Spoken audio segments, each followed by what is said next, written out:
Would you please rise for the singing of Hatikva and O Canada?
Bonds have a variety of meanings, and we all know what Israel bonds are, what purpose and what cause they serve. We are here tonight at this dinner of the Builders Division of the Montreal Israel Bond Campaign to honor a good friend, a community leader, and a true son of his people, Saul Polachek.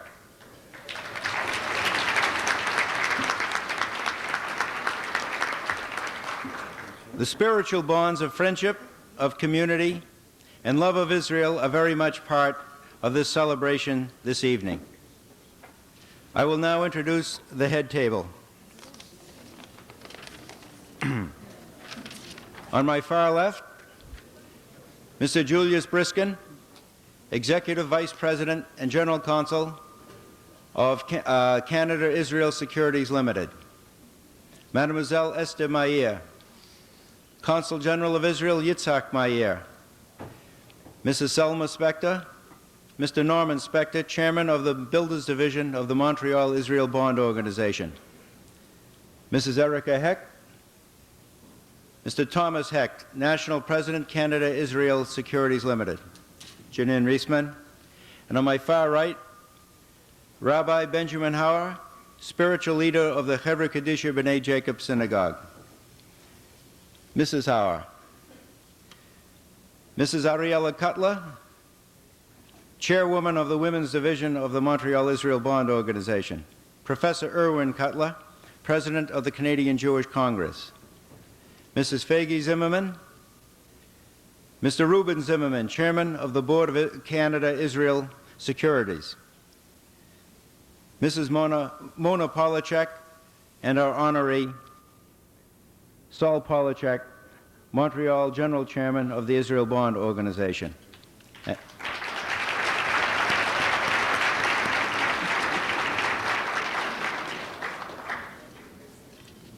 The format of our program is designed to have all the speeches contained in the first part of the evening. We will be starting the formal program, which will last about 40 minutes, we hope, after which a full meal will be served. Le spectacle va commencer. We have no main speaker tonight. S'il vous plaît. Instead of a full-scale opera, so to speak, we have arranged for a series of shorter arias instead.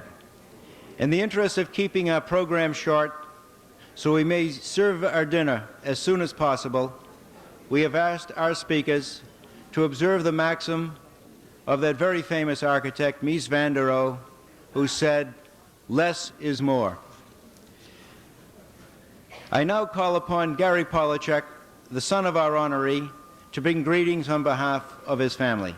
Gary, s'il vous plaît.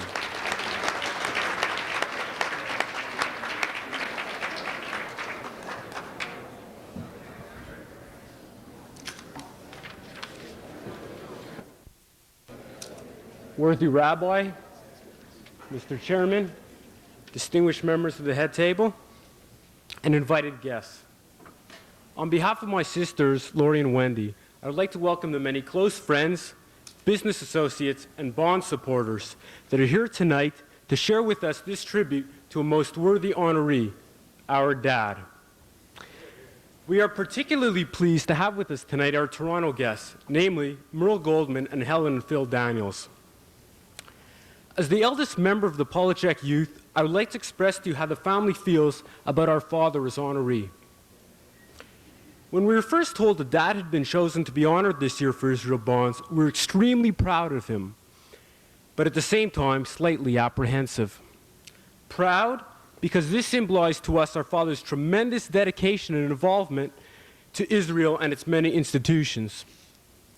Proud because Dad committed himself to one of the noblest of causes, and again, very much proud of his displaying to us that one cannot be fulfilled simply through the satisfaction of personal needs, but that one also has a greater responsibility to the community. However, we were also a bit hesitant at the onset of the campaign for perhaps a selfish reason. We were afraid that this commitment to Israel Bonds would mean less time spent with the family. Dad proved us wrong. He was capable of devoting the time needed to Israel Bonds while never forgetting his family. He even managed to combine the two with a trip en famille to Washington this past August for an Israel Bonds convention. Our father and Israel Bonds seem to be a natural combination. As a builder, he knows that for a structure to be sound, it must be backed and supported by a very strong foundation. And I, as a finance student, realize that Israel Bonds provide the necessary development capital for such a foundation. While this is definitely Dad's night, we'd like to recognize our mom, whose infinite wisdom, guidance, and support throughout the years has built our strong family bond. Once again, I'd like to thank you all very much for attending, and please enjoy the rest of the evening. Thank you.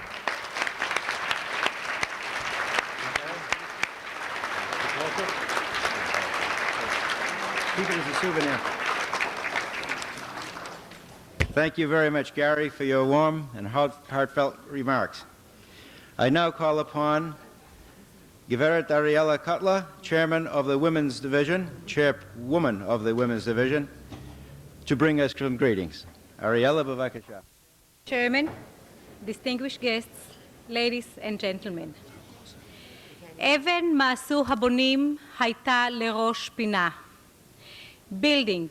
This is the essence of Jewish life right through our long national history.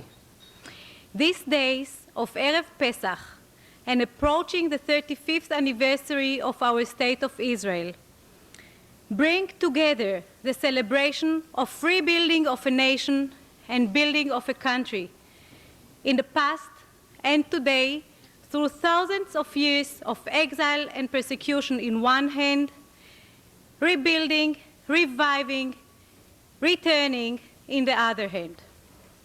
It is only appropriate, therefore, that it's the Builders Division that got us together here tonight, Motzei HaShabbat HaGadol, and that Sol Polachek is the honoree of this evening, Netzer Lezera Bonim, a great son of a nation of builders and builders of a nation.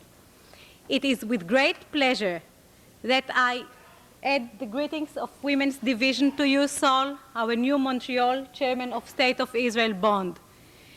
Go with the power of your good deeds and succeed. Go from strength to strength. לך בכוחך זה ועשית, לך מחיל אל חיל.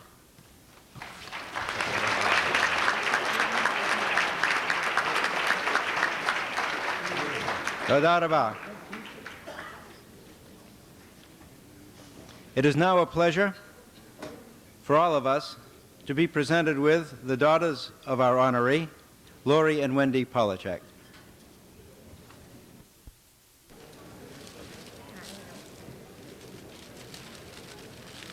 No speech prepared. We'd just like to thank our mom for being the special lady that she is.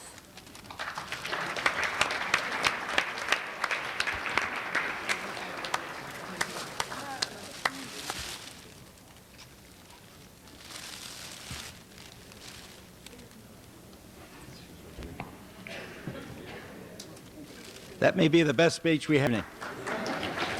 Wait till you hear mine. Now,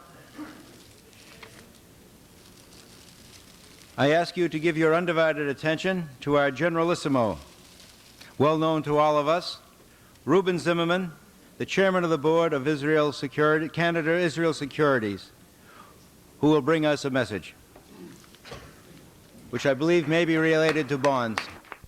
Chairman, it gives me great pleasure to know that I joined the army. I hope it's the Israeli army, and I became a general. We have, Baruch Hashem, enough generals. They don't need me as a general. It's a great privilege to be back in Montreal after quite a long absence and to see that people are still buying bonds and I think that since they've picked you to be the chairman of Israel Bonds for Montreal, I think they've done a fantastic job to honor you tonight for all the work that you have done. And I wish you and your family a Freilichen Pesach, a kosher Pesach, Chag Sameach, and to everybody in the audience, I wish you a Chag Sameach. Ladies, that you won't forget to buy bonds, all of you, not part of you. Ladies and gentlemen, buy bonds for the State of Israel. Thank you.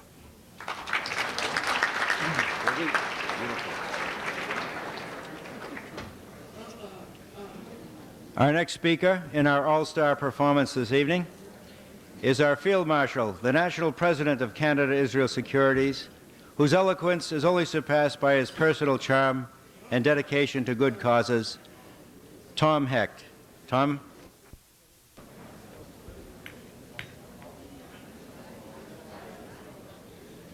Mr. Chairman, Consul General of Israel, distinguished honoree, ladies and gentlemen, for the privilege of being able to share a few thoughts with you tonight. As I was preparing my remarks for yet one more bond function, it struck me that this is not just a regular bond buyer's audience, but this is the outstanding bond division in Canada. It not only has spirit in its leadership, innovative resourcefulness as its trait of character, but also a political dedication to the State of Israel which finds its source in the history of our people. You gentlemen of the Builders Division harbor a deep and insightful understanding of this reality. I tried to think of a theme that would be appropriate for the occasion. But you have already heard and read so much of the political, the philosophical, and physical validity and reality of Israel and the Jewish people that such a theme would be like bringing more rock and arid soil to the Negev, or even additional salt to the Dead Sea. And all of you are committed bond buyers. Thus, I conjured up a fantasy which I believe is my reality. I stand before you, a proud and committed member of the Jewish people, and as the Israeli Nobel laureate S.J. Agnon said in his speech in Stockholm, and I quote, "The truth is, we were all born in Jerusalem. Only the Romans invaded Judea 2,000 years ago and pushed our cradle into the diaspora. Today, our existence is bonded with Israel. We breathe and live the experience of the ecstasy of the miracle of Israel's renaissance, denied to 90 generations of ancestors. We also feel the agony of the human suffering like no other people.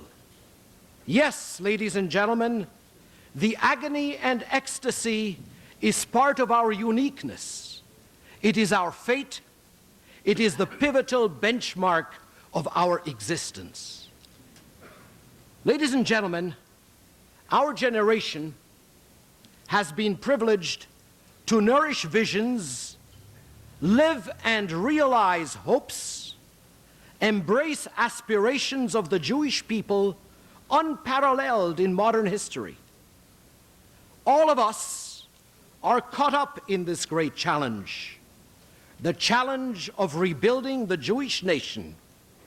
Fortunately, too, we have had leaders from whom we could draw strength, inspiration from their visions, and courage from their confidence that history will vindicate the justice of our cause. Notwithstanding media pogroms, double standards of morality, and policies of expediency and pragmatism replacing universal ethics. The powerful and the secure always ask, nay, attempt to demand that Israel should take risks which they would not dare to take themselves or their people to underwrite. Therefore, we must be constantly vigilant, morally strong, intransigent in our reaction to false prophets, also known as politicians, and not statesmen, kings of Israel. We are profoundly aware of the costs of Israel's security. We know of the sacrifices being made to assure Israel's eminent presence in the dangerous decade of the 80s and on into the 21st century and forever. I think I speak on behalf of this audience when I say that we commit ourselves to significantly broaden the base of financial supporters of the State of Israel in the Jewish community and among non-Jewish friends of the State of Israel. There are only few nations in the world today, besides Israel, which provide an image of strength, confidence, commitment to democratic ideals, and profound care and consideration for their people. The economic record of Israel stands as a shining example to a world plunged into recession and unemployment. Perhaps it is divine providence watching over Israel. we in the diaspora consider ourselves to be partners in the greatest human adventure of our time, the resurrection and revitalization of the Jewish nation after a physical demise of 2 millennia. We hope to help, as Isaiah prophesied, restore the judges as of old, the statesmen as in bygone days. Zion has been redeemed by justice, and her penitents by integrity.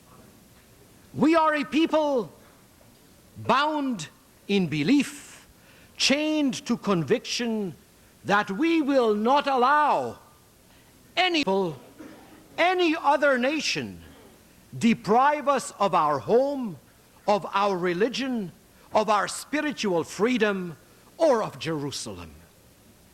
We all share in the pride of our accomplishments, but we must continue to pledge this support and sense of deep commitment, since we are mandate bearers of a glorious yet painful past, but proud trustees of a noble future. Thank you.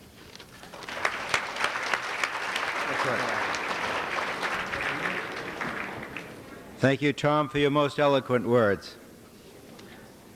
Didn't say that about me, for Christ's sake. He spoke longer. And now the moment of truth, the raison d'etre, or as it is said, tachlis. Norman Spector, National Vice President of Canada-Israel Securities, who is heading up our appeal this evening, is a man who needs no introduction at all. He will now take over for the purpose of letting us share in the material support of the State of Israel. Norman, front and center.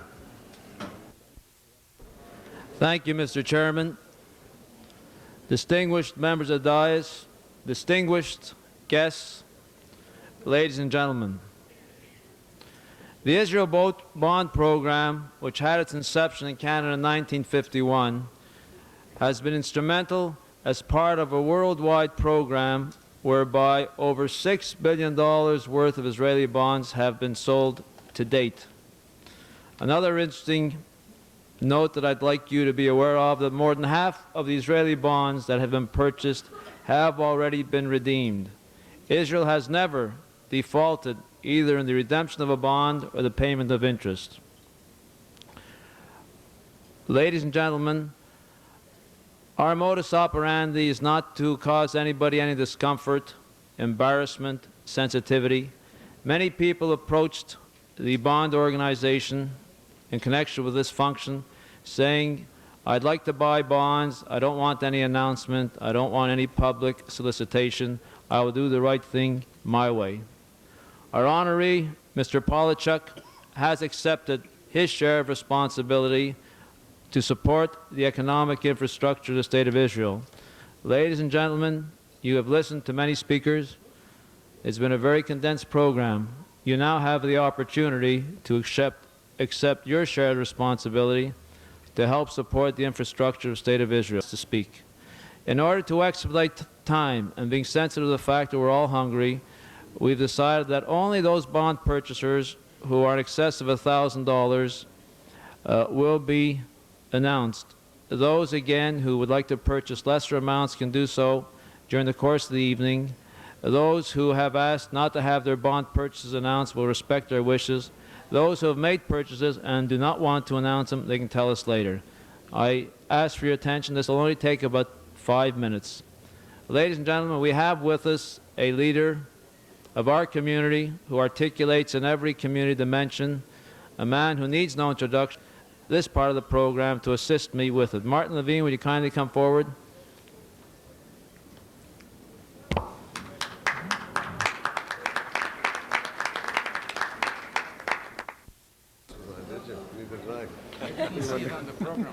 You're right. You want to take over? Keep going. Okay, Martin, now that you're here, would you kindly announce your purchase? And then What do you got?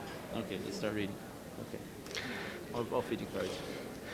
Before I tackle the cards, I must tell you this was one night I thought I was sitting in the audience.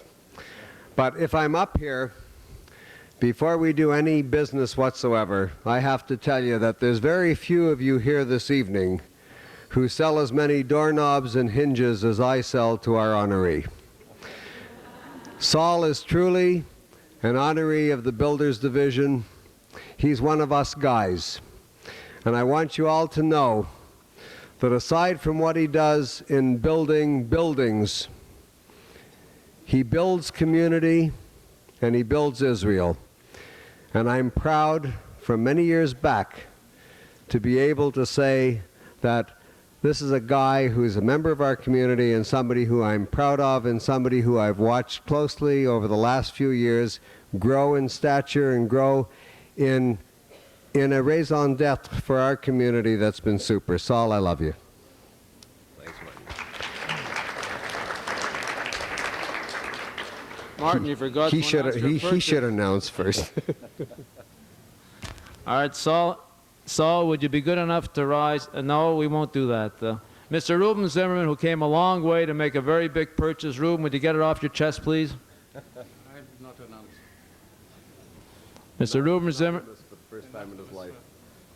I don't even have my card. I don't know what I... Mr.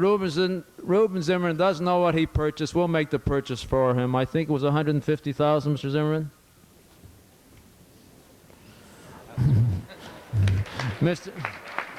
Mr. Reuben Zimmerman says that's fine, but Mr. Gene Reisman tells me it's $250,000. Thank you very much, Mr. Reuben Zimmerman. $250,000.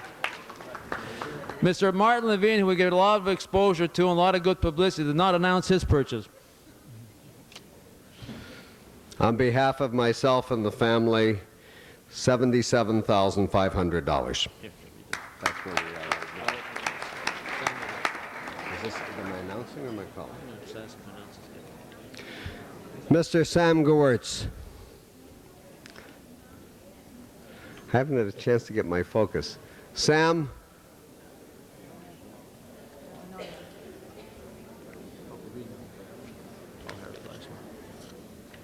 Harry Glassman.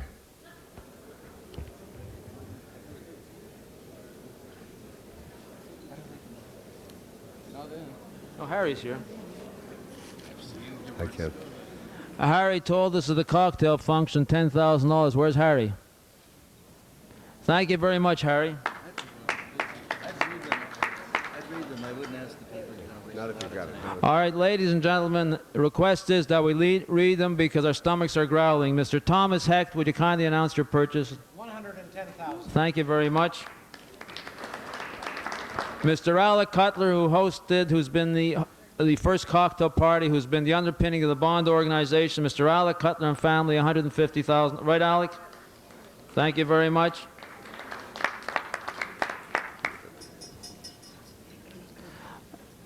Mr. Beryl Polachek and Mr. John Alper, who have been very active in the bond organization and instrumental in organizing this function as well. Would John or Beryl announce the purchase on behalf of John Alper and Beryl Polachek? Thank you very much. I must also add that Mr. John Alper has been very, very active in soliciting the National Bank, who have been a long-time friends of the bond organization. It was given a lot of impetus by Mr. Leo Lavoie, who was the honoree several years back. We do have the senior vice president of that organization present, Mr. Gilles Mercure. Would you kindly announce your purchase, please?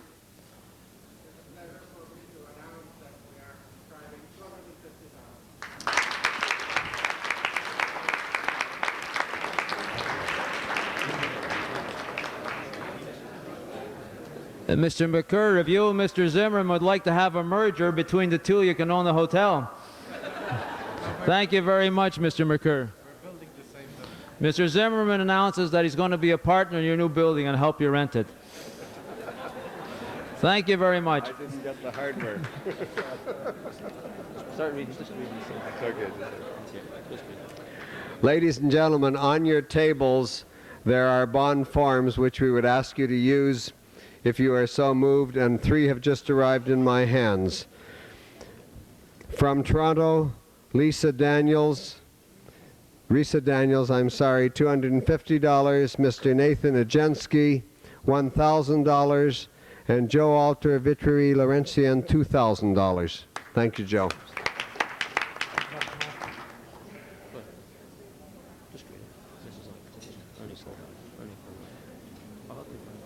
Take it. Is he present? Ernie? Ernie Kovac is being honored by the fashion industry, $25,000. Thank you. Joe Kramer, are you present? Joe, a very active member of Knight the Pythias in the Montreal community, $4,000. Thank you, Joe. Emile Crew? Emile Crew, $35,000. Thank you. We have present with us a celebrity in our community who is being honored by the Bond organization. What is the date, Mr. Levine? May 5th. May 5th, chaired by Mr. Martin Levine, honoring Sheila Kustner for her meritorious service in the Jewish community. Mr. and Mrs. Kustner, will you announce your purchase at this function, please?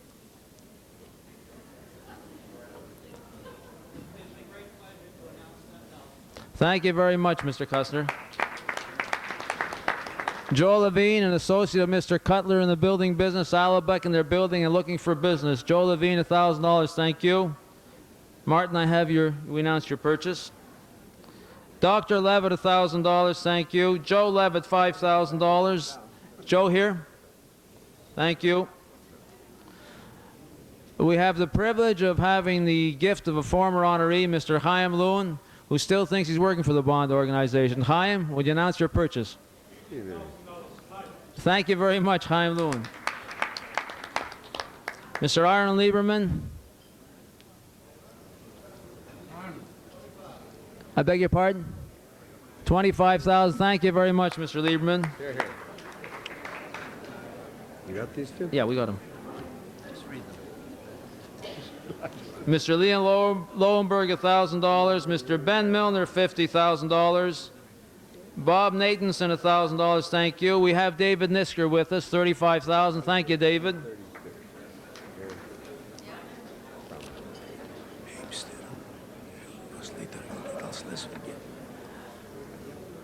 I'd like to pay special attention to this card, please. We have with us Mr. Abe Stern, who's been a pillar of the Builders Division, well respected in all community circles and active in all communal functions. Abe, would you announce your purchase, please? You have your bankers here, 50. Will you bring more bankers, Abe? Thank you very much. Mr. Gary Polachek, who led off this evening's functions, $1,000. Mr. Dave Zwerek, $1,000. Something to do to him, to Martin is staying here like a... They tell me Martin is staying here like a dummy. Give him something to do. Martin, I'll be the dummy now. I'll be your dummy anytime, Narmy.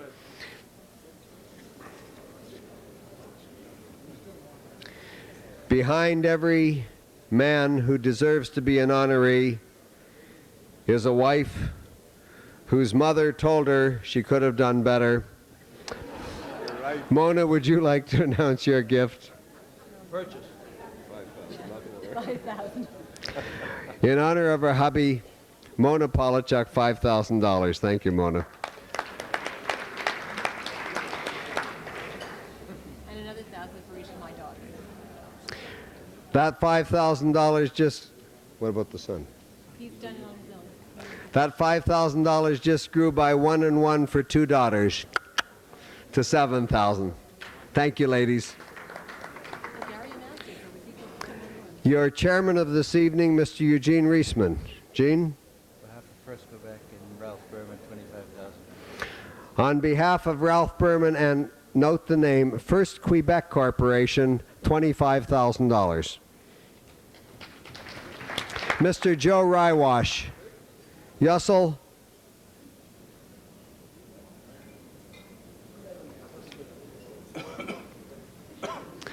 Past honoree Meyer Samuels.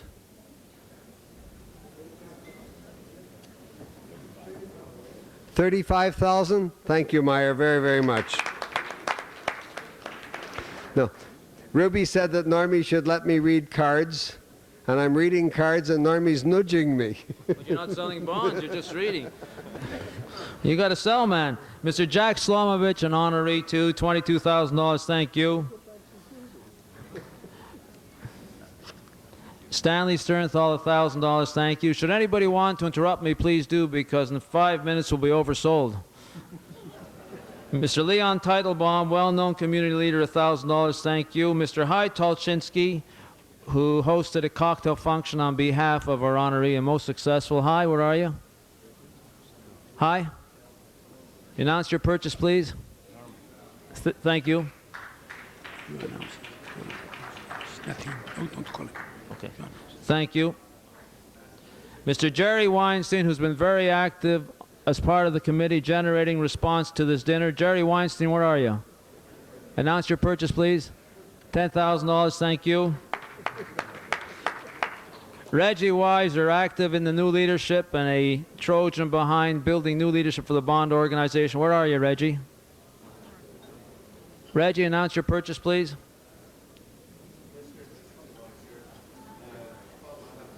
Thank you very much, Reg. Jonathan Wiener, where are you, Jonathan? Canada's most prominent builder. Thank you very much, Jonathan Wiener. Is that pre-announced or is that me? No. Est-ce que Monsieur Guy Arbour ici? 5,000. Thank you very much, Mr. Arbour. $2,000. Go ahead, Martin. Martin and Normie Show. Mr. John Zimmerman. John.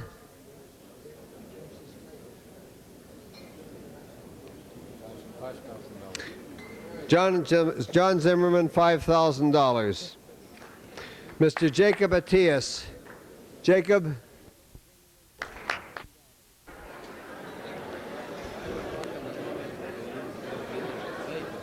Norman and Martin, thank you for your help, and thanks to everybody in the community for their most productive efforts on behalf of Israel and our honoree. We can all be proud of the evidence of our community support for the State of Israel.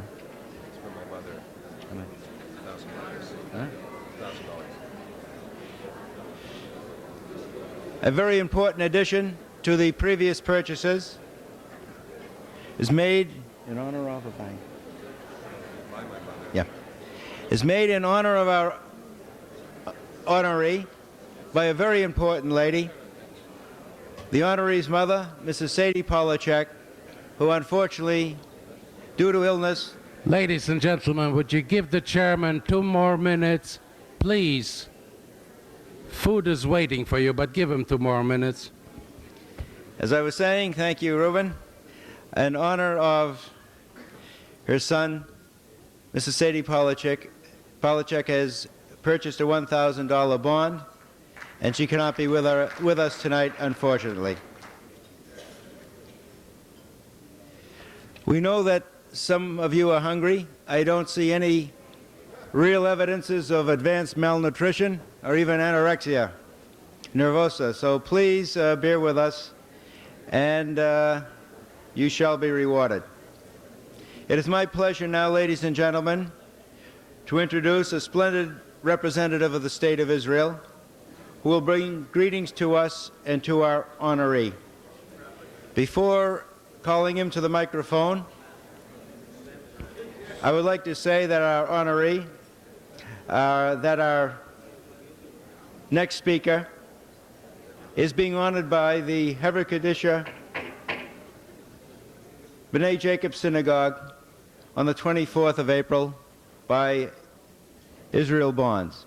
It is now my pleasure to call to the microphone Yitzhak Mayer, Consul General of the State of Israel. S'il vous plaît, Monsieur Mayer. Worthy Rabbi, Mr. Chairman,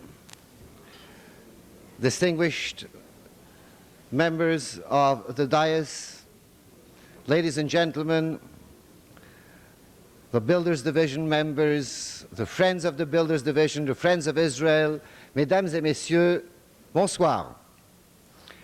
It was very kind of you to prefax my speech with the remark that you will soon, very soon, be served your meal.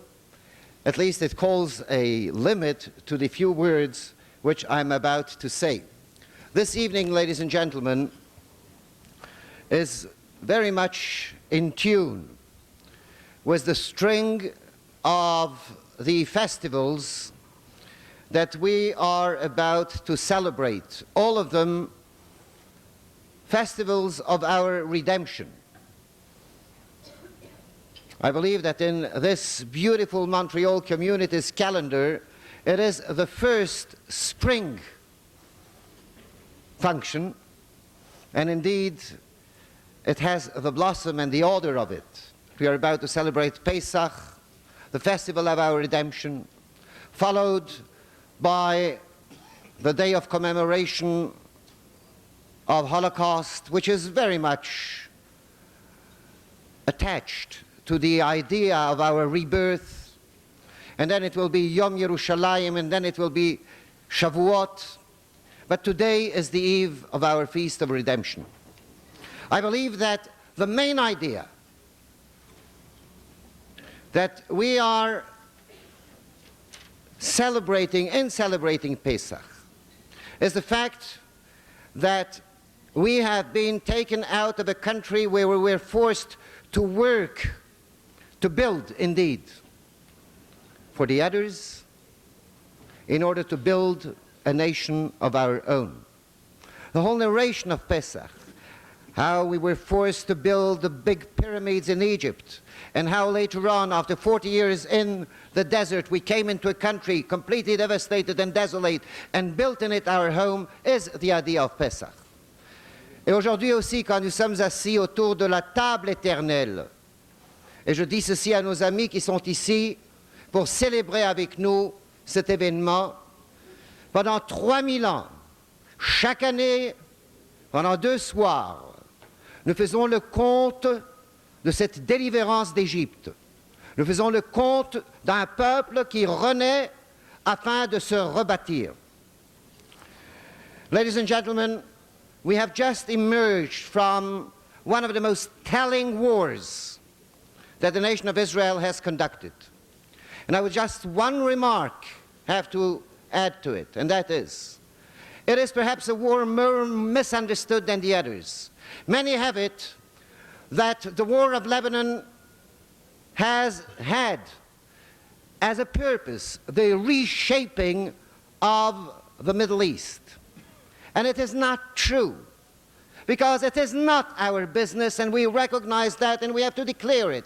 It is not our business as a state in the Middle East to reshape it to suit strategic needs of Israel. But it is our duty to build in this Middle East a place legal, recognized for the sovereignty of a nation, which has carried its sovereignty 2,000 years as an idea, and which has 2,000 years fought to be entitled for that sovereignty.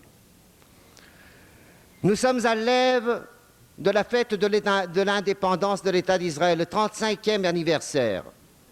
Et il faut dire ici, comme il faut le dire partout, que le refus arabe, qui dure déjà 35 ans, le refus arabe à reconnaître au peuple d'Israël son droit à une souveraineté, à sa souveraineté au Moyen-Orient, ce refus arabe reste encore le constant de la politique du Moyen-Orient. Il est bien vrai que tout en étant un drame, ce refus, c'est-à-dire de refuser à un peuple ce qui est donné à chaque peuple au monde, un voisinage avec lequel, ou dans lequel on peut vivre. Il est vrai que ce refus, tout en restant un drame, n'est plus aussi dramatique qu'il ne l'était, parce que, vous savez, les nouvelles, les émissions se nourrissent sur des choses qui sont chaque jour nouvelles, mais tout en disant ceci, c'est un constant. And I do hope that what we are doing, what you are doing, in the way of breaking the notion that we are not entitled to live as a free nation in the Middle East is a genuine effort of the whole nation of Israel. Ladies and gentlemen, Bonds is an organization which, with many Jewish organizations the world over, is mainly engaged, in my eyes, in a tremendous educational effort. It is not just fundraising. Of course it is fundraising, but it is fundraising with an aim. It is fundraising with a goal. It is fundraising which makes the recipient, namely the State of Israel, and the donor, namely the Jewish nation, one in reshaping and rebuilding the sovereignty that was denied to us. And in this spirit, I would like to present to a very worthy member of the Bonds organization, to Sol. And Sol, incidentally, in Hebrew means the loaned one, the one who was on loan. And this is what you're doing. You are putting your money, your donation, online as a loan to the State of Israel.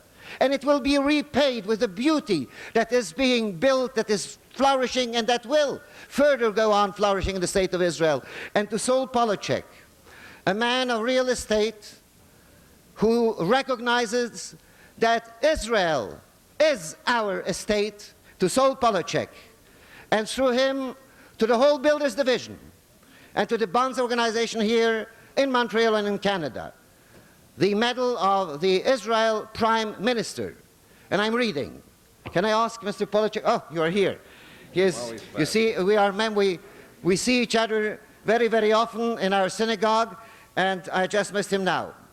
Israel Prime Minister's Medal, presented to Sol Polachek, General Chairman, Montreal Israel Bond Campaign, in recognition and deep appreciation of his leadership and dedicated support of the efforts to strengthen the economy of Israel as it seeks a future of peace, and peace we shall have very soon, and progress.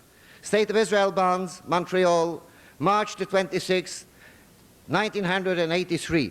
Je ne vais pas traduire, mais croyez-moi, messieurs et mesdames, mesdames et messieurs, c'est une très belle médaille, et une médaille qui rend honneur à un homme d'honneur. Et la voici ici. Je vous en prie.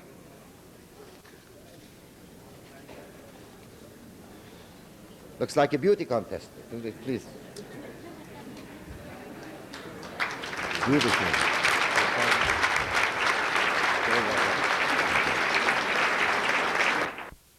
Happy Pesach, Chag Sameach v'Chasher. תודה.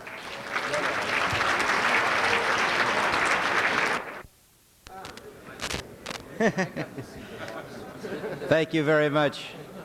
Merci beaucoup, Monsieur Maia. Et maintenant, and now I would like to call upon our honoree for a few words of response. Saul? Thank you, Jim.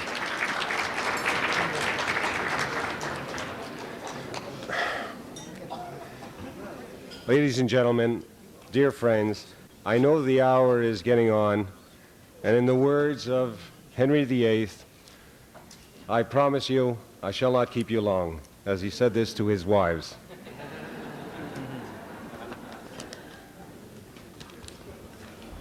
Mr. Chairman, distinguished members of the dais, dear friends, I am moved beyond words.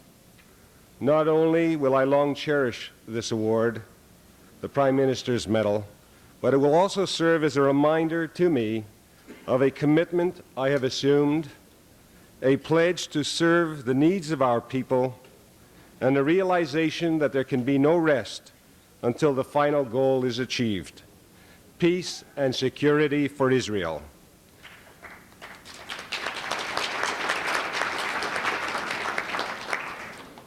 For as Max I. Diamond wrote in his book, Jews, God, and History, Jewish history cannot be told as the history of the Jews alone. So too can we say that peace and security for Israel cannot be for Israel alone. We strive in the prophetic tradition to beat swords into plowshares, and to rebuild the third temple on the cornerstones of peace and justice for all. In this, Israel's 35th year of statehood, we have seen how Israel bonds serve as a vital element in the lifeblood of nationhood. As Norman mentioned, with its worldwide sales to date in excess of $6 billion, $500 million this year alone, we have seen, and Israel bonds have demonstrated, their durability, reliability, and effectiveness. Bonds, as Gary mentioned, provides essential capital to finance the economic infrastructure for an ever-burgeoning Israeli economy. Bonds ensure independence from the geopolitical pressures serving the self-interests of other nations without concern or regard for the jeopardy it places on Israel. Bonds serve as a low-interest loan within the family, not charity, and thus bonds instill dignity in our brethren in Israel. This briefly is the bond message, but the bond program involves people, and have they been involved this year? To recognize all would take the rest of the evening. To recognize none would cut short a promising career.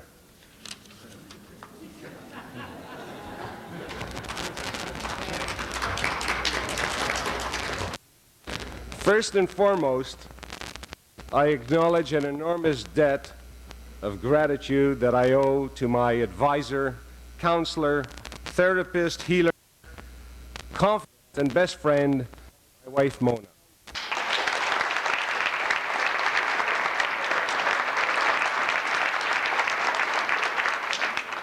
Truly, without her, I could not be. For Mona, along with my mother, the children, my dear father-in-law, we all share the commitment to our people and to our community. More than a word must be said about my partner, Sandy Wilson. We share equally in all the responsibilities we have assumed on a joint and several basis. He runs the business, and I sell bonds. Gene Reisman, our dinner chairman, truly a gentleman's gentleman. Gene, you lend more than a touch of class to our industry and to each of your many endeavors. Thank you.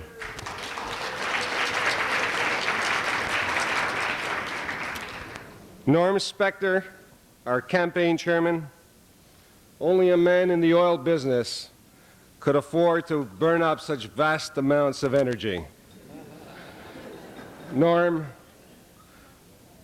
you are truly a tireless worker on behalf of Israel Bonds. Thank you. Lily and Alec Cutler, you threw an elegant cocktail reception for which I know I did not adequately thank you. Thank you very much. It was the kickoff to our sales campaign. It set new records of sales and attendance, and we're most grateful. Thank you. I missed my place in my notes. Shoshana and Meyer Samuels, you were first. Your planning reception was a very warm and hospitable occasion that set the tone and the mood for the campaign, and we're ever grateful to you. Thank you.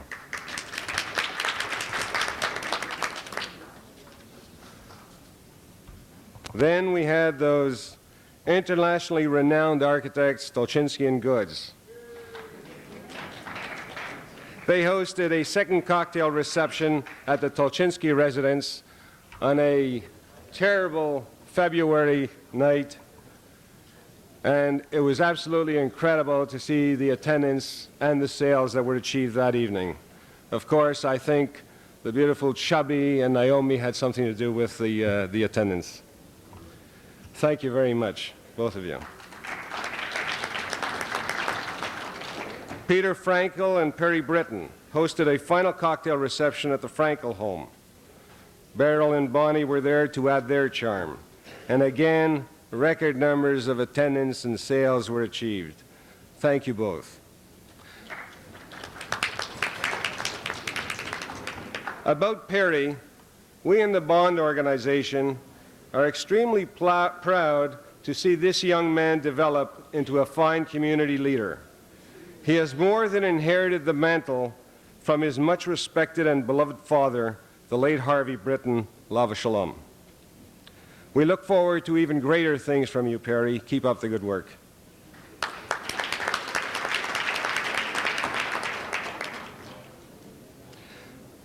I have many more to mention, but I plead only the limitations of time and my legendary lapses of memory in avoiding any further mention of the many, many people, probably everybody else in the room that helped out. Thank you very much, all of you.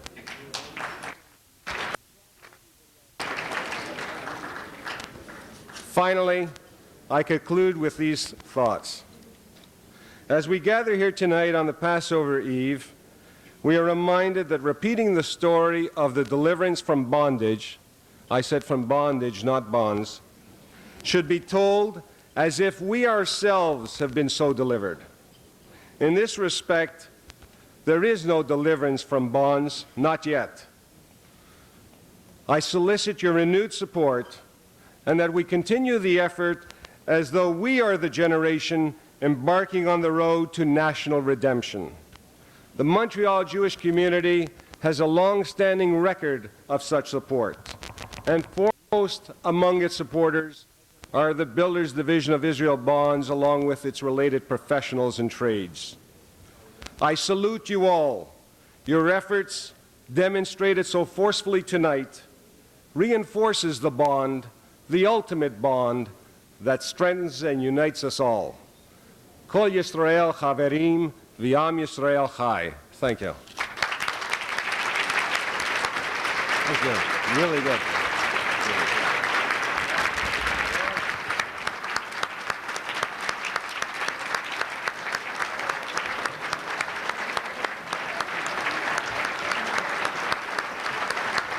Good. יפה מאוד.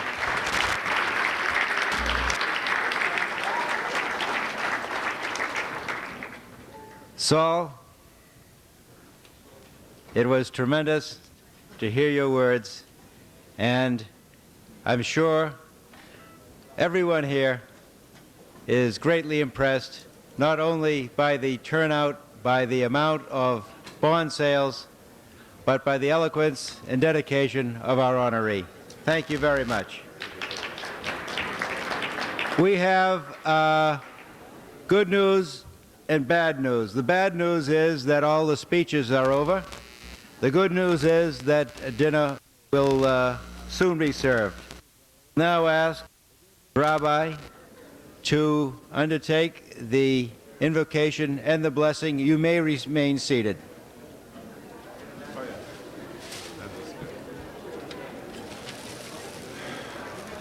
Avinu Shebashamayim, Heavenly Father, thy children, builders of distinction in this community, have assembled to demonstrate once again their unstinting love, loyalty, and support for Medinat Yisrael. Now at the conclusion of Shabbat Hagadol, the great Sabbath, they dedicate themselves to greatness and nobility, to a nation that aspires to grandeur and dignity, to the sacred cause of rebuilding the Holy Land as a shining light unto all nations. They also came to honor and pay tribute to a great son of thy people, who serves God and man unselfishly, modestly, and consistently, Saul Polachek and his beloved wife Mona. His nobility of heart indeed animates all of us to greatness of effort on behalf of a free, independent, and prosperous state of Israel. He inspires us to usher in a new Seder, a new order in the life of our people, to battle despair, to banish fear, and to rekindle in our souls an abiding faith in our future. We pray for the fullness of thy blessings upon Saul and his beloved family. Grant them all good health, strength, happiness, peace, and prosperity. Pour thy Spirit upon all of us, O God, that we may radiate generosity to those in need everywhere, thus proving us worthy of thy care forever. Amen. Ladies and gentlemen, we have had many eloquent messages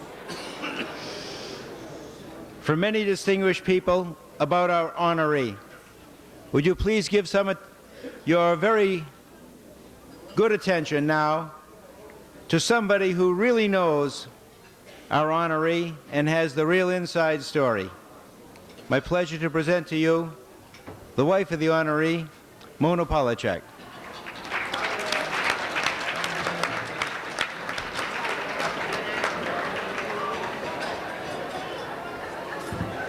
Can I remove it for a minute? Sure.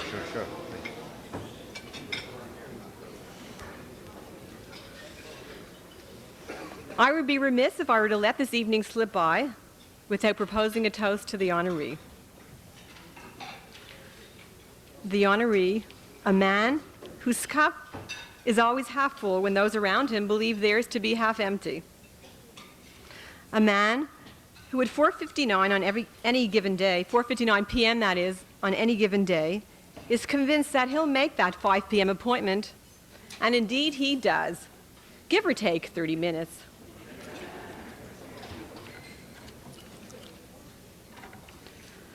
A man who so graciously invites his wife to spend a weekend with him in Toronto while he takes advantage of a computer conference, only to learn that the conference had already taken place the week before.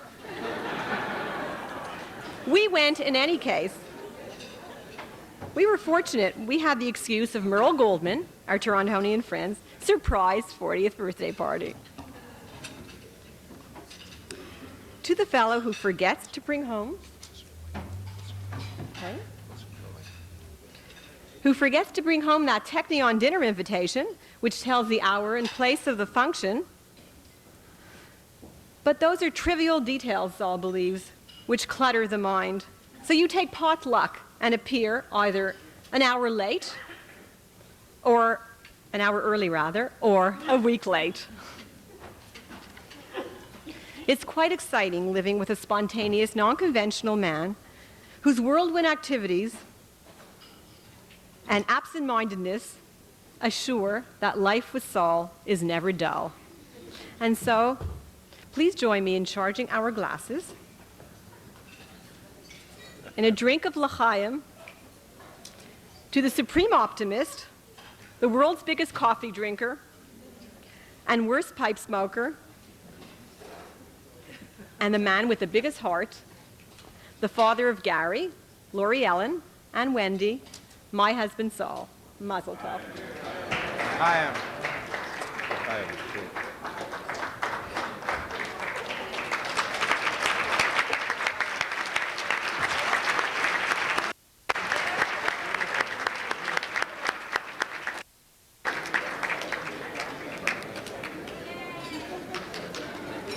Keep that for a souvenir, my dear.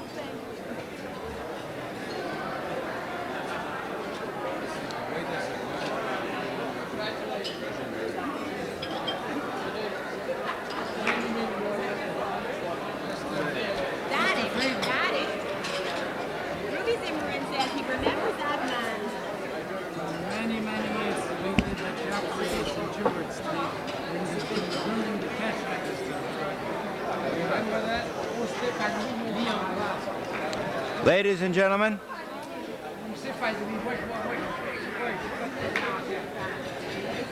we have a few messages which I would like to read to you. Wish you and Israel Bonds great success tonight. Sorry cannot attend. Louis Miguel. We have a very nice message from Anita Sager, Executive Director of the Montreal Israel Bond Organization. Congratulations and best wishes of being the recipient of the Distinguished Prime Minister's Medal.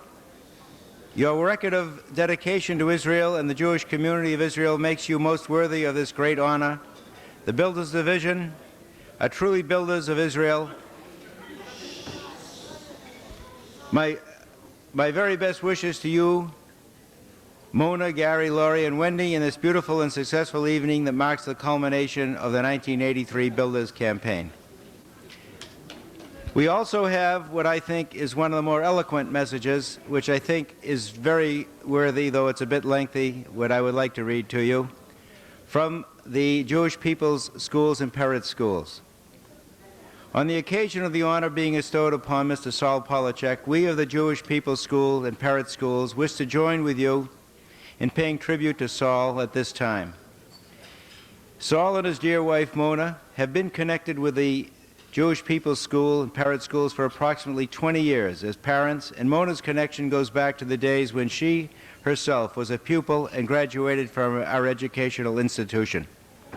In the course of these years, Saul displayed a strong interest in assuring the viability and growth of the schools and was ready at all times to give of his time, his talents, and financial support to every important endeavor. However, what is of greatest significance and importance is the fact that Saul has had a very close affinity to the particular philosophy and ideology that our schools represent. And it has, indeed, always been inspirational to see how Saul and his family have, in their own lifestyle, stressed those values and ideals with which we are imbued. In a similar vein, we are indeed proud that the community in which Saul labors has seen fit to honor him, while at the same time strengthening the state of Israel, to which Saul, Mona, and the children are completely dedicated. On this happy occasion, would you please extend to Saul our very best wishes for a long, healthy, and happy life, together with his family, in which he may continue to build and create. Signed, Frieda Rashkoven, Nachum Wilczewski, and Merle Frankel, all of the Jewish People and Parrott Schools.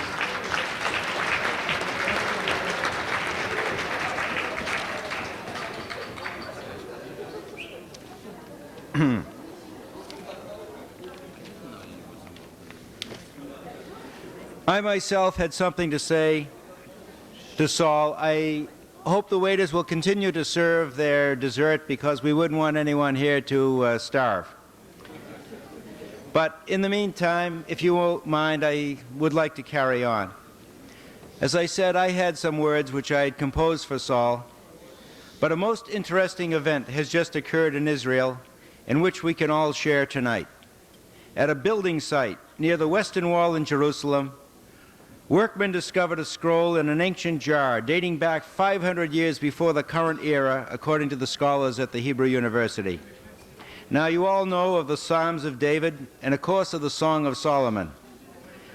Professor Yadin, who has just been here in Montreal, brought us the translation of that newly found scroll.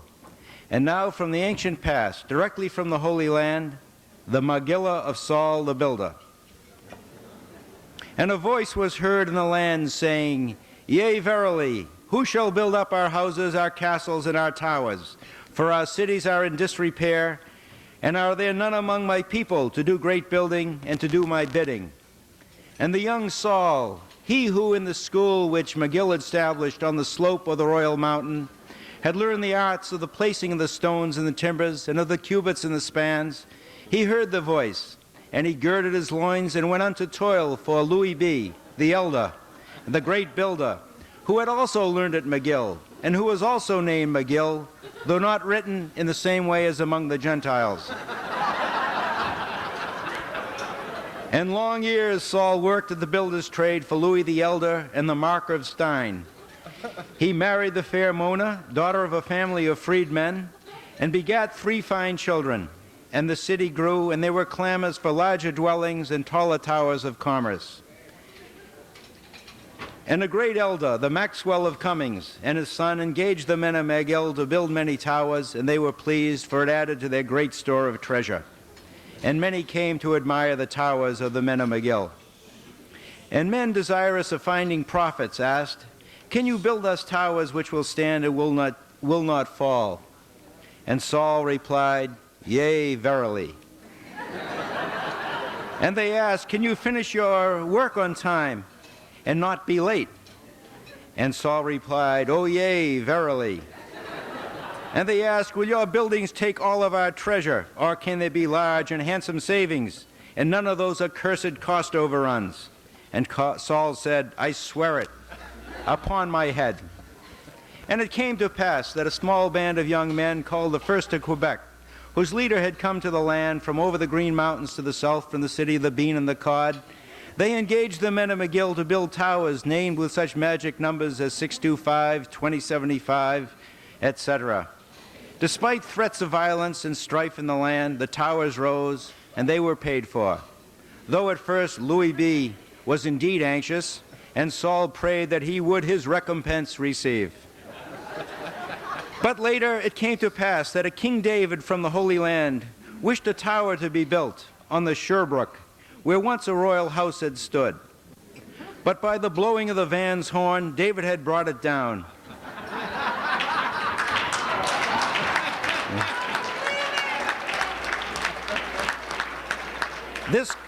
This caused shrill cries from Phyllis, leader of the daughters of the green spaces.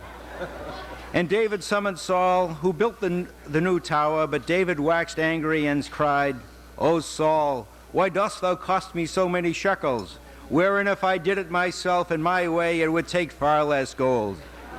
But in the end, all was calm, and David caused his countenance again to shine upon Saul.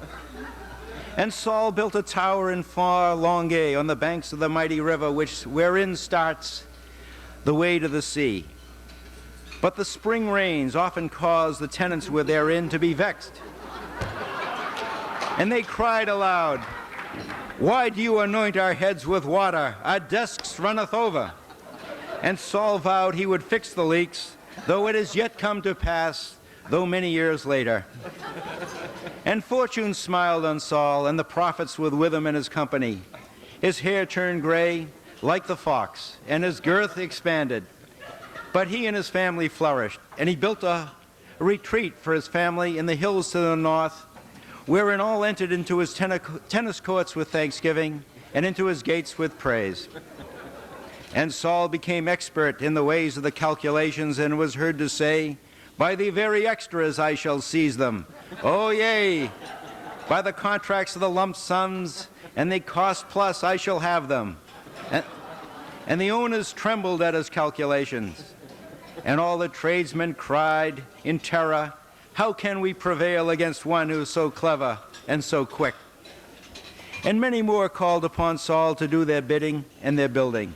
John, the young leader of the Canderels, and the mighty Prudential, who own a piece of the mighty rock, and also Abe, he of stern visage, who with his companions ordered towers of houses for their tribesmen to be built in the coats of St. Luke. And even the mighty and the powerful elders of the kingdom of the volcano, the mighty Etna, said, "Build for us a tower of granite on our land, but it must take more than a third, not take more than a third portion of 1,001 nights." And though the brothers of the Mashals, who call themselves Yale, plodded on the very pathways, the tower was finished within the time, and all were glad, and Saul and the men of McGill prospered anew. But the other builders in the city were fraught with envy. Marcus Donolo, he of the Roman blood, cried, "By Caesar, how doth he do it? I would charge many more talents of gold to build such buildings." And even the master builder, Joseph of Ain, said, "Imainly mealy," but he and the big Seguda was sore with jealousy. And then the mighty sons of Trizak, they of the tribes of Bronfman who deal in the Holy Spirits,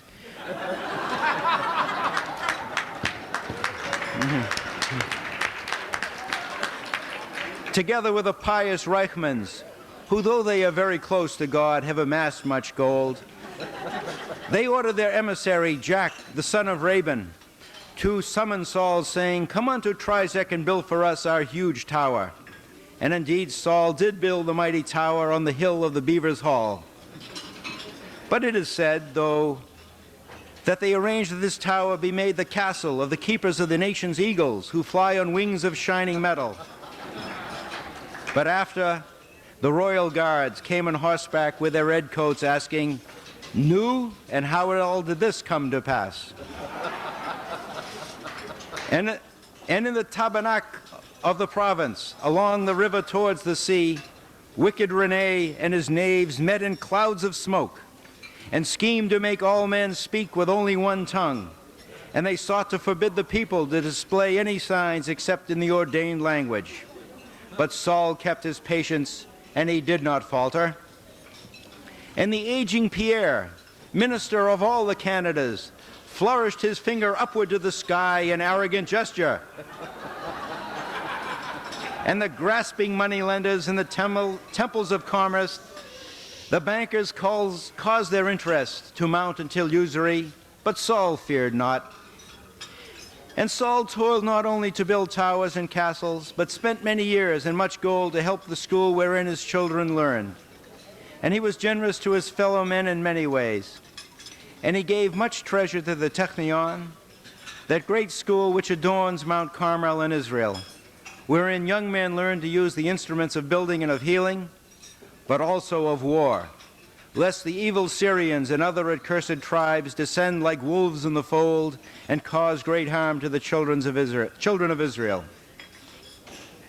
Saul, in his wisdom and with zeal, he undertook to convince his fellow men to buy together with him bonds of gold to help the children of Israel, so they would not be put back into bondage, and so that none could make them afraid. And it did come to pass that Saul was chosen to become the leader of the bondsmen of his city, by the council led by the smiling Thomas, he of the silver tongue, who had become the leader of all the bondsmen of the entire nation from ocean unto ocean. And just before the Passover festival, in the 6th year of the reign of Menachem, king of Israel, and in the first days of the ascendancy of President Chaim, a great gathering was held at a lavish inn in the very center of the city, and all the builders and all the friends of Saul came together with their women to drink wine, to eat, to dance, and to celebrate, in order to pay tribute and give their best wishes to a great mensch. And the years were kind to Saul and his family, and the heavens smiled on them for all the days of their lives. And so ends the Megillah of Saul the Builder.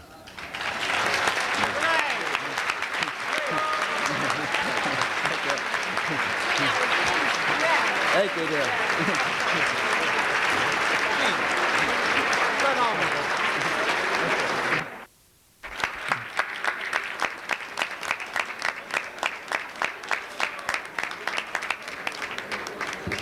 Thank you, ladies and gentlemen.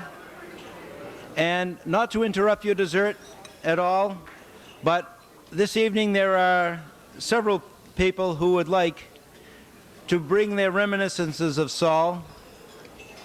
And I would like to start with Michael Garmez, notaire extraordinaire, to bring a few cogent remarks.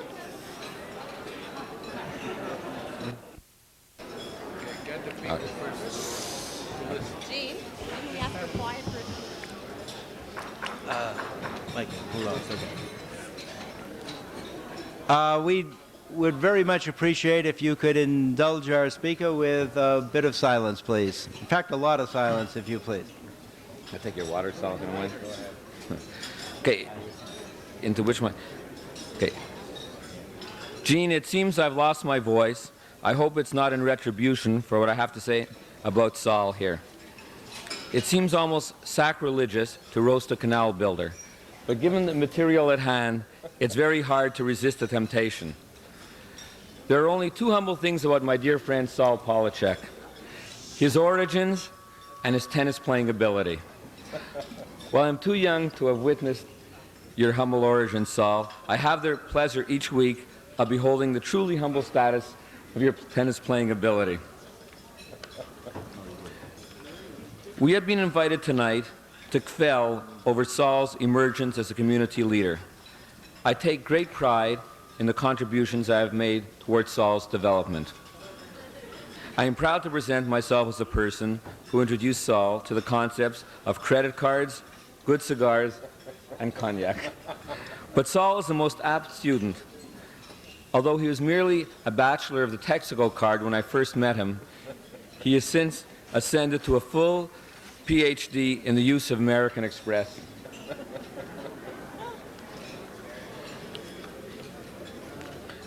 We assembled here are all aware that our honoree is a man of rather strongly held views. Perhaps my fondest impression of Saul is that of him lying on the living room floor of Mona's house. Mona, I know it's your house, I registered the deed. And while Saul is lying there, puffing his pipe, he is usually vehemently expounding his views on Israel's defense policy. And then when his guests start to rebut his argument, Saul apparently falls asleep. But I use the word apparently most carefully, for in the truest biblical manner, Saul's pipe is never extinguished. Thank you very much.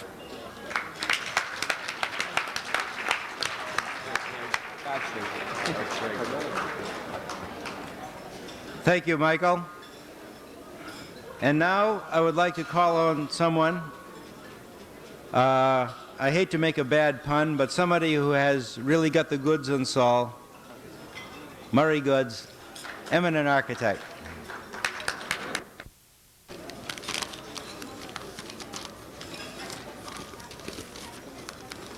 Thank you, Gene. And thank you particularly for the warm-up act. I've been looking forward to this all week. It's not often one can lean into Saul without suffering the rebuttal. And by the way, I was told this was a roast. Okay, so here goes. Saul, if I may, I'd like to tell your friends here about a side of you that has too long remained in the shadows. You see, despite Saul's considerable status in the field, not many of you are aware of his rather illustrious literary accomplishments. Now, I'm not talking about the occasional letter to the editor that you may have spotted. I'm talking about a full-fledged literary career. Now, you're asking, what's this all about? That's okay. You can't be expected to keep up with all of Saul's accomplishments. But I, for one, could not let this evening of tribute pass without some modest reference to Saul's writing career, and it will give me considerable pleasure to read some of the reviews that have greeted Saul's voluminous submissions to newspapers, periodicals, textbooks, and popular literature over these many years. Now, it's only fair to start at the beginning.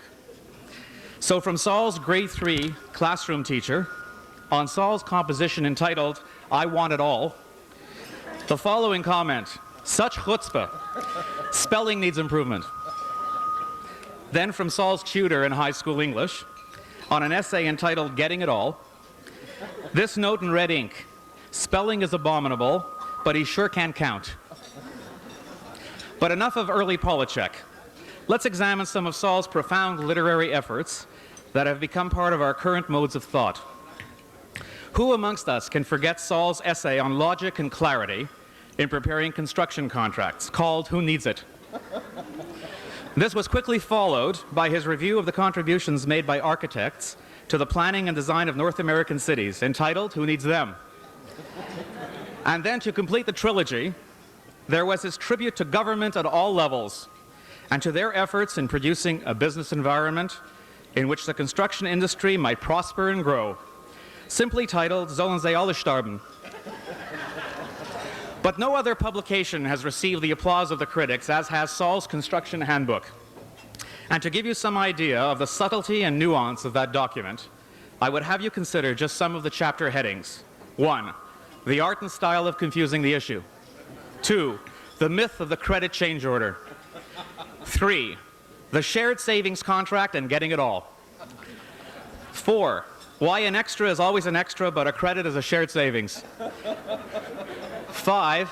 How to win at excavation and make them like it.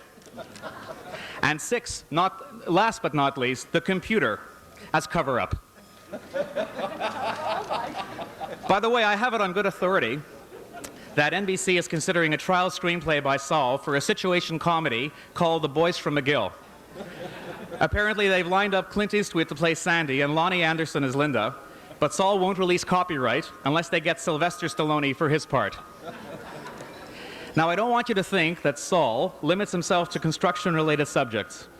Only last week, he showed me the galleys of a recent project, the tentative name of which is Saul's Diet Cookbook. It worked for me again and again.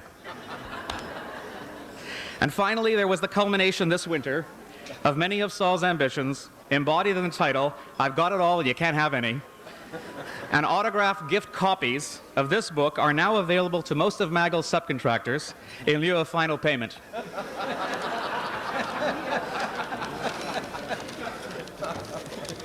Now, if this report has served to examine yet another side of Saul's multifaceted personality, I am grateful. Thank you.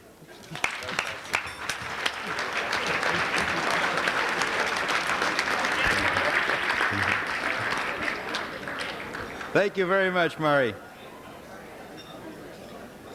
I would like now to bring to the microphone an eminent scientist who has been studying Saul for many years, and Dr. Phil Gold will now come forward to present his findings. I understand that this is for mature audiences only.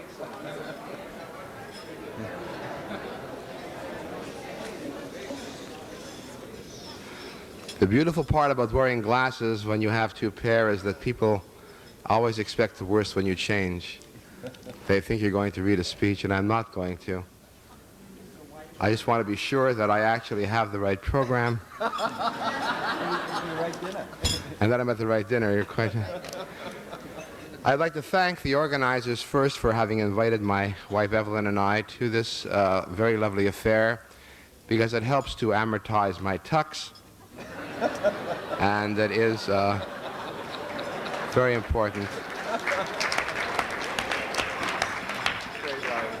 Secondly, really, all that you want to know about Saul is in here, but the most important part of all is if you want to call, the number in the book is under Polachek, as spelled on this program.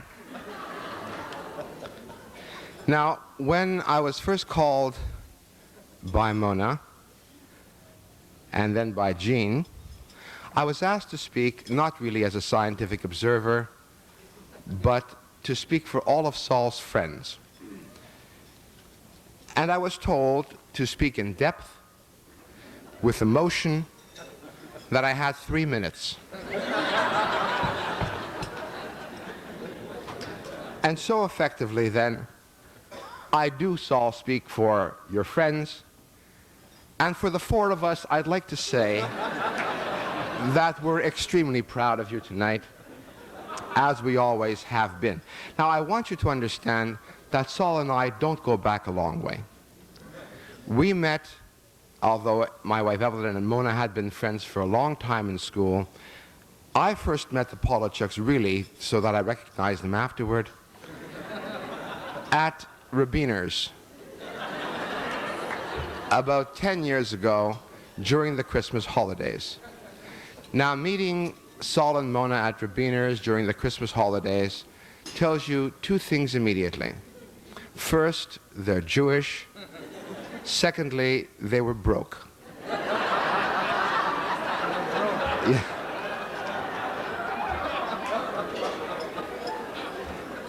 And effectively, we were in the same boat, and so it wasn't really very difficult to tell. Now, immediately, our chemistries were such that we knew we would be great and fast friends. And before leaving the Laurentians that time, we vowed ongoing friendship to each other. And so it was only 2 years later that they invited us to their sukkah.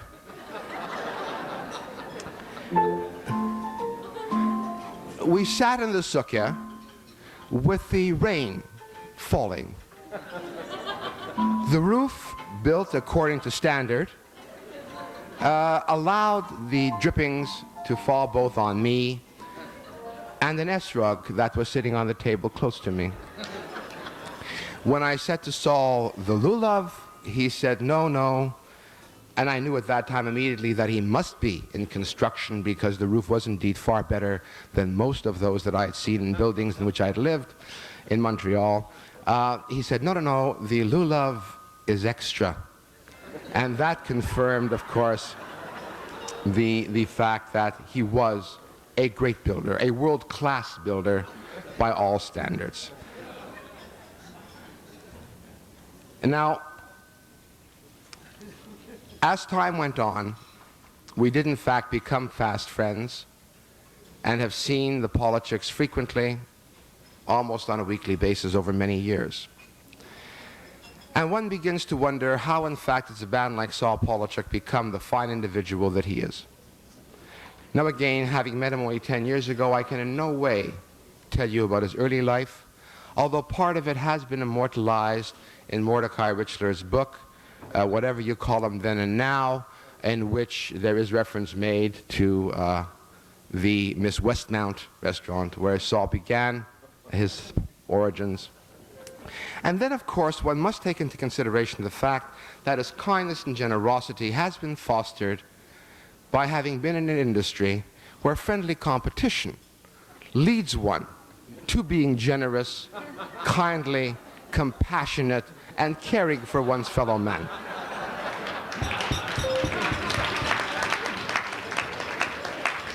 To say nothing, of course, of one's major concern for historical monuments anywhere they're found.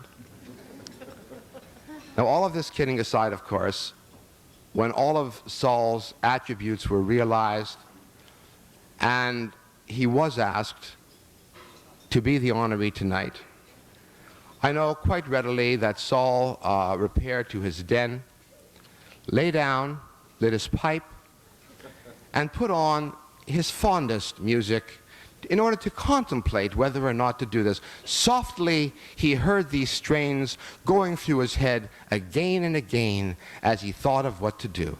Gentlemen, please.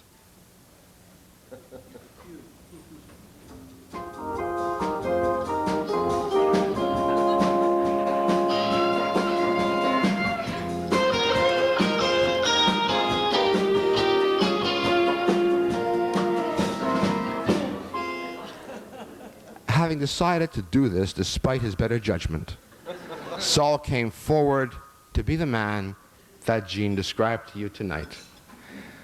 But putting all of this aside, and in all seriousness, let me read you a very brief paragraph that came through the office the other day, considering and concerning who does what and with which and to whom in virtually every society.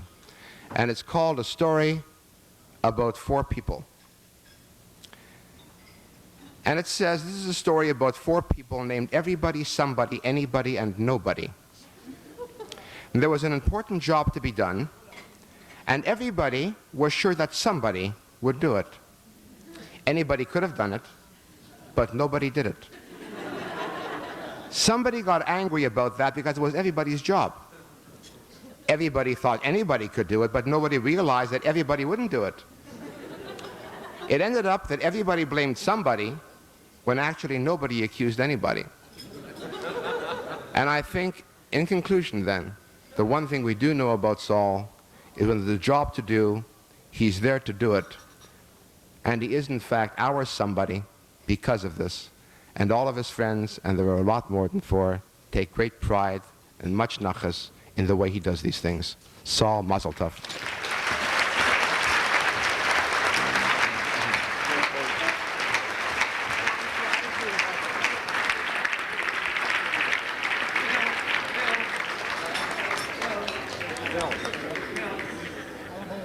Phil, thank you very, very much.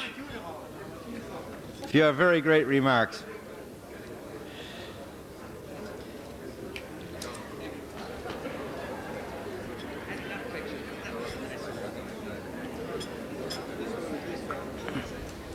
To bring us yet another dimension, another side of the picture, I'd like now to call on Jonathan Weiner, a developer of many projects and of many daughters. John Weiner.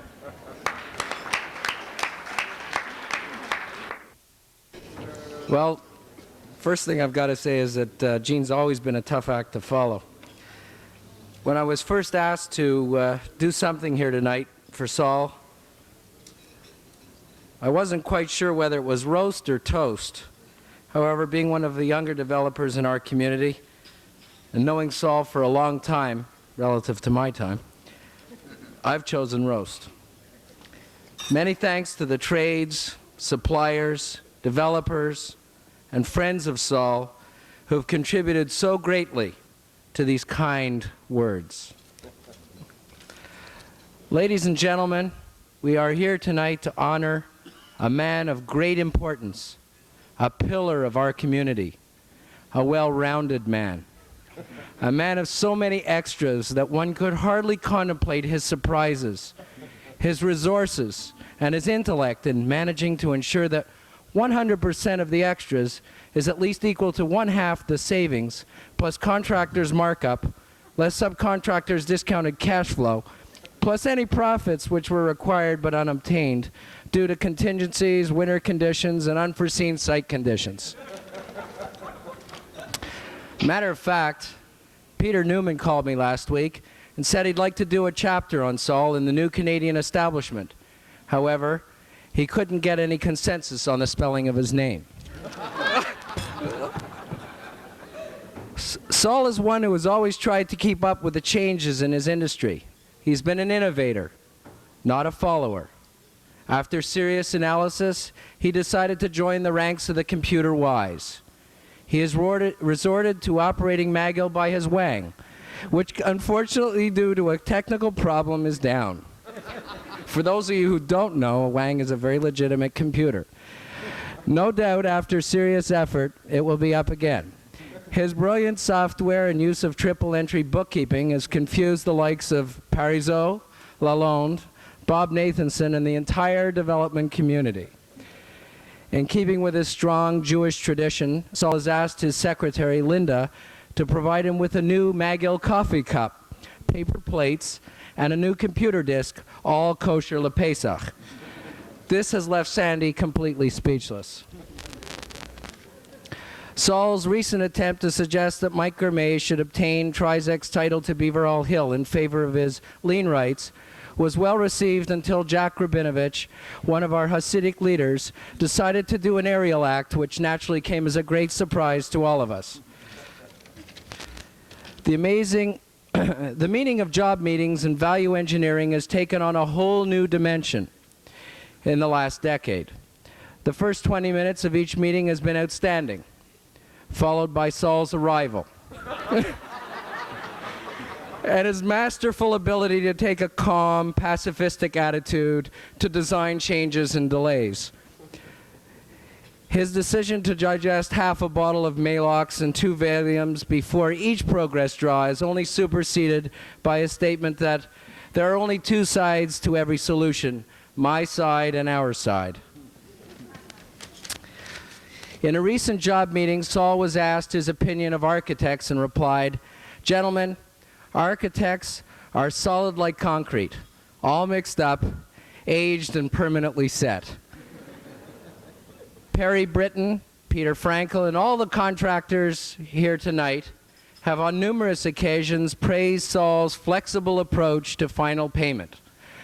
Saul always uses convincing arguments such as, "Don't confuse me with the facts, my mind's made up," or "I never let my sense of morals interfere with doing what I think is right."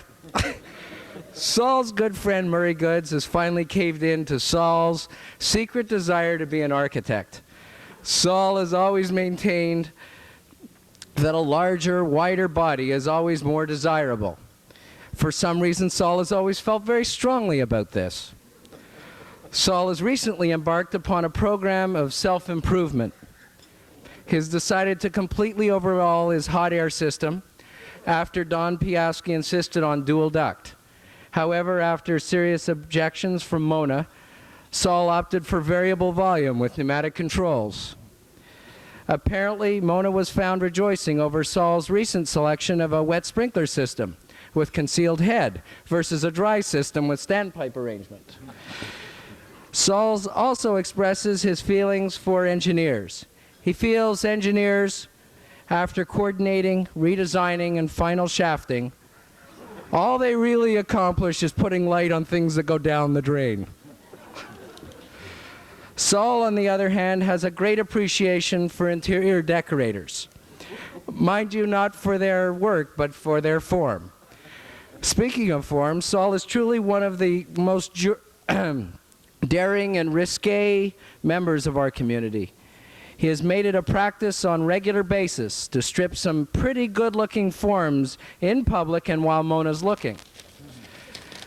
There is a very closely kept secret that Saul was responsible for the creation of the guardian angels to cut down on general conditions and to eliminate the theft of steel from columns on metro job sites.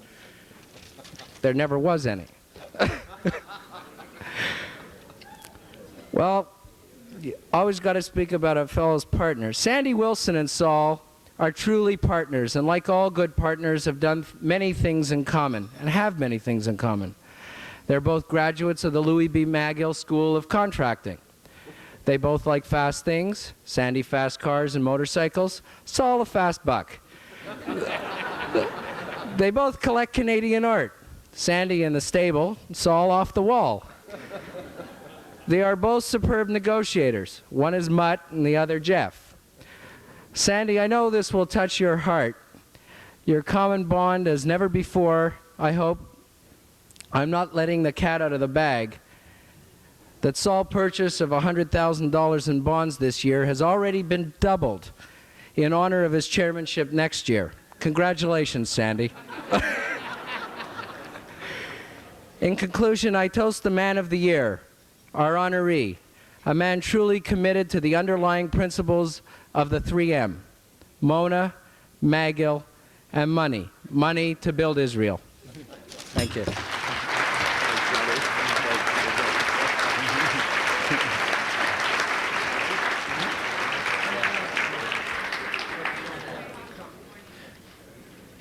John, thank you very, very much. As I suggested before, you would hear a few more dimensions of Saul Polachek than you thought at the beginning of the evening. Thank you very much, gentlemen. I have two announcements to make. I have time for a response. The honoree has rightfully requested equal time to respond to these matters, and therefore I think we can easily delay announcements about some other community things until Mr. Polachek can collect his thoughts and respond to some of these scurrilous statements. Saul? This was a totally unrehearsed act, and I assure you my comments are also totally unrehearsed. It was nice hearing from my former friends. As I listened to them, I wondered what common strain of thought pervaded their minds as they made their presentations. And the one thing I could think of was to examine their high school backgrounds. It's very telling. If we start with Phil Gold, a graduate of Barnbing, a guy that had trouble in the Sloyd program, couldn't pass the course in woodcraft. But imagine how much prouder his mother would have been if he were known today as a world eminent cabinet maker. They make a good buck, Phil. Mike Armaze. I know he entered Merkatz Torah Yeshiva one day. I know he left another day. I think the 4 years in between, there's no record of his presence.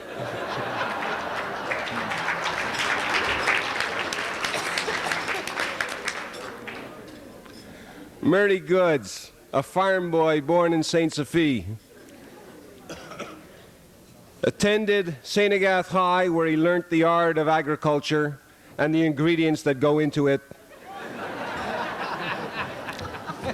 and has been practicing his architecture with those thoughts in mind ever since.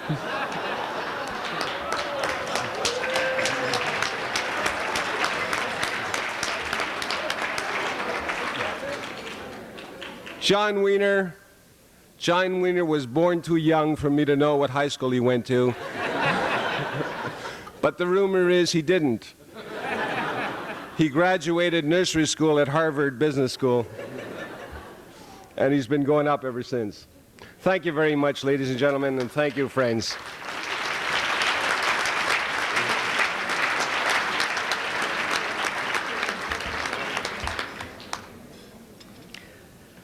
You may not be aware this evening that there is going to be a door prize, a drawing, and we are going to let the honoree, only on the condition that he doesn't win it himself, draw the winning number, which is a free ticket to Israel and back. Polachek Gruber to put all the tickets in of everyone who attended, but spell their name Polachek. Okay, we're going to pick a lucky ticket. Oops, there you go, Gene.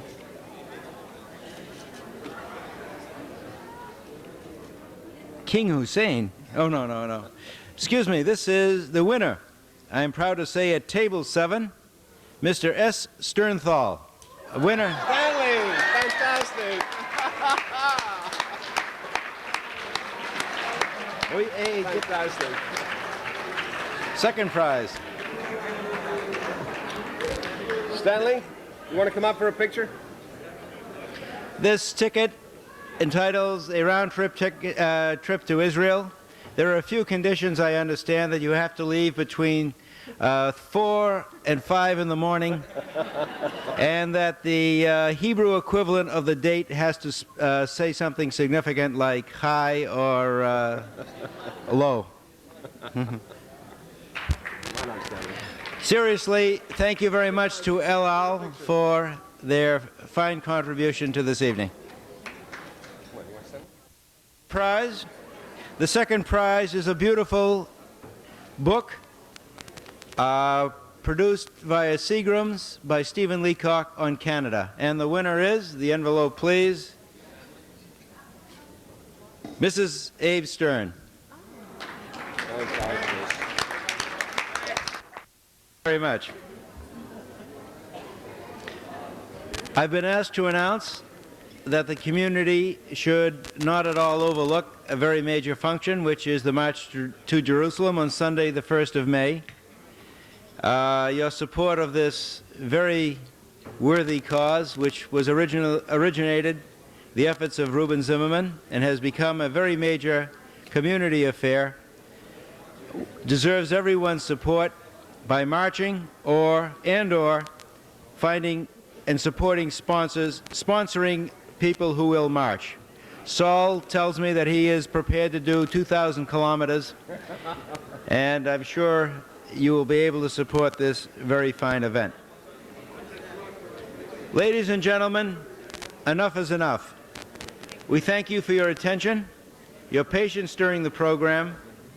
It is wonderful to be part of an evening filled with so much warmth and friendship, and for such a great guy, and also for such a great cause. Everybody's warmest thanks to the hard-working staff of the Israel Bond Office and to all those who have been involved in this evening's events. While there will be no more speeches or interruptions, this is a solemn promise. We invite you, on behalf of the honoree and his wife, to partake of the sweet table, coffee, and especially the dancing. Will the last person out no earlier than 5 in the morning? Please turn out the lights. And we hope that you will stay to continue and to enjoy yourselves until the late hours. Many thanks to all of you for coming. The very best for the holidays, for Pesach and for Easter. Amusez-vous bien. Au revoir. And Shalom Aleichem. Thank you for coming. Really fabulous job. Well done. Thank you, dear. Ladies and gentlemen, join with us. It's a simcha. I'm sure you know the words.